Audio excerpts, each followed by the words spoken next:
So friends, first of all, just go to this PC and right click on the system drive and click on properties.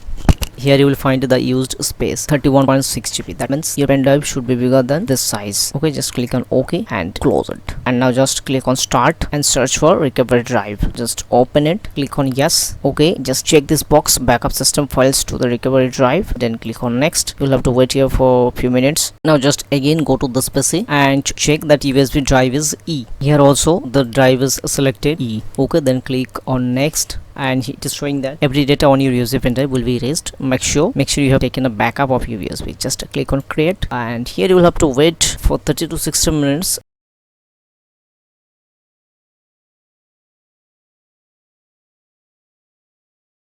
It is showing the media recovery is ready. Okay, now just click on finish. Okay, it's finished. Just open this PC and you will find the recovery. It is renamed by recovery, and if you open this, everything is here. If any system settings has been changed by mistake or any application has been installed by mistake, then you can just restore it as before. Now just restart your PC and access the BIOS menu of your PC. To access BIOS menu, you can refer this photo, otherwise you can search and go. Click on shutdown.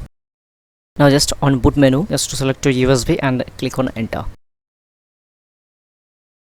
Now on the screen, just select your language. Now on the screen, select recovery from a drive. Now you will have two options: fully clean the drive or just remove my files. Select one of them and then click on recover. Your recovery will be started. If you find this tutorial helpful, then please hit like button and don't forget to share this video with your friends.